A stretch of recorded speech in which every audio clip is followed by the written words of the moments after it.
dans le titre, enfin non je l'ai pas vraiment précisé dans le titre, mais une vidéo un peu sur la rentrée etc, le cours de l'année etc.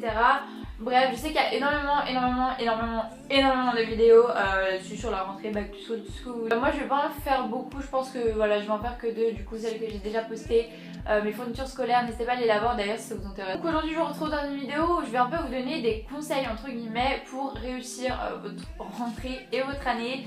Donc il y a 5-6 conseils que je vais vous donner, donc je suis pas une experte ou quoi ou qu'est-ce ou voilà.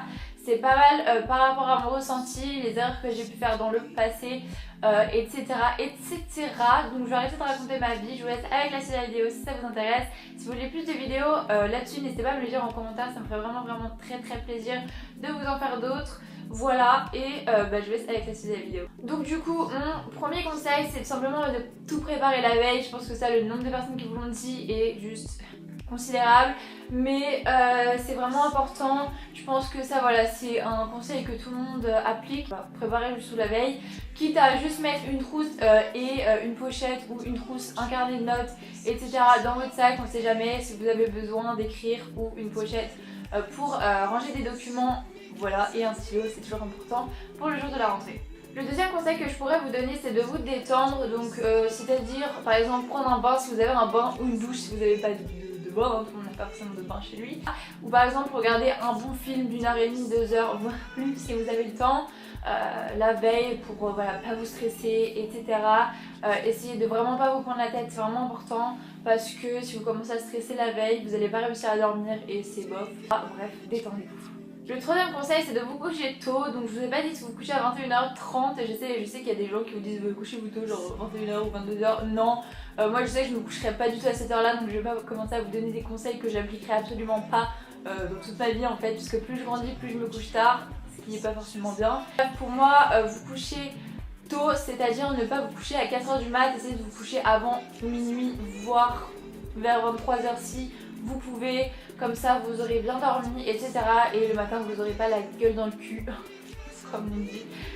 Voilà, c'est important. Mon quatrième conseil, c'est de trier vos amis. Donc trier vos amis, c'est-à-dire quoi? Donc il y a plusieurs termes, enfin ça veut dire plusieurs choses. Trier vos amis dans le sens où, par exemple, si vous changez d'établissement, si vous, même forcément vous allez changer de classe, vous n'allez pas forcément avoir toutes les personnes que vous avez eues l'année d'avant. Également si vous déménagez, etc. Bref. Voilà, si vous avez des nouveautés dans votre classe, etc., faites un tri de vos amis, c'est-à-dire que par exemple ceux que vous pensez qui allaient être là tout le long de votre vie, par exemple pour ceux qui passent en seconde. Je vous donne un exemple parce que bon, c'est un changement d'établissement, donc en général il y a certains potes qu'on perd, hein, voilà, mais je suis désolée si vous entendez des bruits, genre il pleut, donc voilà, c'est super, mais bref, donc voilà, c'est-à-dire qu'il faut que vous essayiez de choisir vos amis le mieux possible, parce que vous allez faire des rencontres forcément le jour de la rentrée, etc. Donc choisissez vos amis, gardez pas 30 amis, parce que dans 30 personnes il y en aura forcément qui seront pas forcément sincères. Voilà, donc quitte à en avoir que 2 ou 3 au lycée et 2 ou 3 de votre année d'avant, vraiment ça suffit amplement. Vous n'avez pas besoin d'avoir 30 amis dans votre vie, vraiment. Vaut mieux en avoir 2-3 des vrais qu'en avoir 12 des faux. Mon cinquième conseil, ça serait de rester vous-même. Donc ça, c'est, je pense qu'on vous le dit pas assez, enfin en tout cas pour ma part on me le dit jamais en fait. Donc c'est pour ça que je vous le dis. Après si on vous l'a déjà dit une fois de plus, une fois de moins, voilà, écoutez. Mais voilà, restez vous-même, parce qu'à la rentrée souvent, voilà, parfois on essaye de jouer un rôle, etc.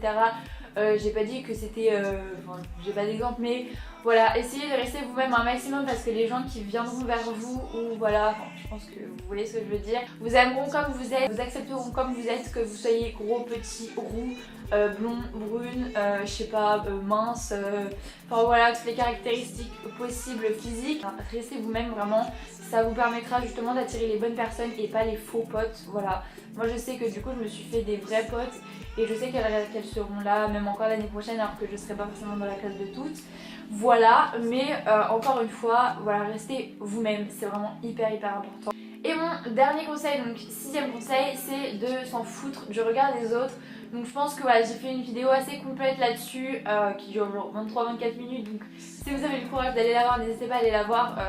Je l'ai fait il y a quelques mois. Donc voilà, mais n'hésitez pas à aller la voir parce que c'est un sujet quand même relativement important à l'âge de l'adolescence. Hein. Habillez-vous comme vous le voulez, même s'il y a des gens qui vous critiquent, qui disent que c'est moche, vous en foutez tant que ça vous plaît à vous, tant que vous vous sentez bien dans vos affaires, dans vos baskets, dans tout ce que vous voulez. Même si vous avez envie de vous teindre les cheveux en rose ou en bleu, faites-le, clairement on s'en bat les couilles de ce que les gens pensent. Il y aura toujours des gens pour critiquer pour rien, il y aura des gens qui aimeront bien, etc. etc. Voilà, les gens sont différents, chacun a son point de vue et c'est pour ça qu'il vaut mieux être jugé par des gens mais faire quelque chose qu'on aime bien faire ou voilà, s'habiller comme une façon qu'on aime bien s'habiller plutôt que s'habiller d'une façon qu'on n'aime pas forcément. Dans tous les cas il y aura toujours des gens pour critiquer. Bref, je sais pas si j'ai été claire, mais en tout cas apprenez à ne pas faire attention à ce que les gens pensent parce que de toute façon les gens que vous aurez dans votre collège ou votre lycée vous suivront pas quand vous allez trouver un boulot. Apprenez à faire votre vie et à tracer votre chemin tout seul et sans se soucier de ce que les gens pensent. Bon voilà, j'espère que cette vidéo vous aura plu. Voilà, je fais jamais de vidéo comme ça, mais là je sais pas, j'avais envie de vous donner des conseils parce que je sais que voilà, il y a encore quelques années et même encore un petit peu au début de l'année, il y avait des conseils, il y a des choses là-dedans que je n'appliquais pas, mais maintenant j'ai appris à l'appliquer au fur et à mesure, etc. Et je vois que je suis beaucoup plus heureuse comme ça. Je me rappelle à l'époque, j'ai toujours été moi-même et c'est pour ça qu'en général j'ai pas eu beaucoup de potes dans toute ma scolarité, mais peu importe, j'en ai un peu rien à faire. Mais parfois j'ai beaucoup fait attention au regard des autres, du coup je m'habillais pas forcément comme je voulais, etc. Mais voilà, tous ces conseils là c'est quelque chose, vous n'êtes pas obligé de l'appliquer, hein, je vous le mets le couteau sous la gorge, mais ça peut être pas mal pour votre scolarité et pour votre rentrée particulièrement de suivre ces conseils là. Je pense que vous débuterez mieux votre année du coup, voilà. Bref, je vous fais plein de bisous après ce discours très long et je vous dis à bientôt dans une prochaine vidéo. Hein. N'hésitez pas à liker la vidéo et à laisser un commentaire si vous voulez plus de vidéos de ce genre là et à vous abonner si c'est pas encore fait, voilà, parce que j'aime bien voir qu'il y a des gens qui aiment bien mes vidéos, qui s'abonnent. Voilà, comme ça vous ne louperez pas mes prochaines vidéos. Je vous fais pas de disclaimer de la pub de la youtubeuse. Je vous fais de gros bisous et je vous dis à bientôt dans une prochaine vidéo. Ciao.